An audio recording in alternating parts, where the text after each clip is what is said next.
Çin sabahleyinden inanç insanlar geldiler kiliseye ki dua etmeye Allah'a hem şükür etmeye yardım için. Hristosun doğması kolada yortusu uyu önemli bir gün. Açan ruh uğrunda hepsi birleşirler, dua ederler. Hepsi insanları kutladı Episkop Nikolay Roşka.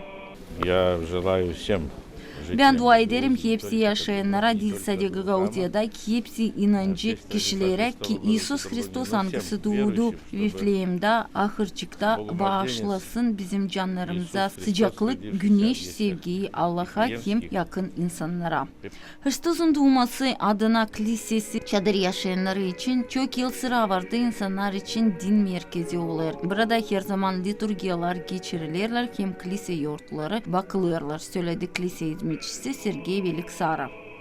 Kutlarız hepsini bu ayız günden, Hristos doğmasının. Biz bunu hazırlayız bütün yıl. Çalışıyoruz, çalışıyoruz, dua ediyoruz. Bize stroyka gidiyor. Her gün biz savaşıyoruz çıkma kiliseye, açma kapıları, dua etmeye, da duyulan çeketmeye her günü. Akşamında işten sonra biz şükür ediyoruz Allah'a. Allah verdi bize izin, verdi bize kuvvet. Bize fikir, hani nösü getirmeye, nösü izletmeye Allah'a. Kilise yurtusu kurban topladı. Burada insanları her bir yaşta nişanlayıp en önemli yerde bulunur Hristiyan zenginlikleri.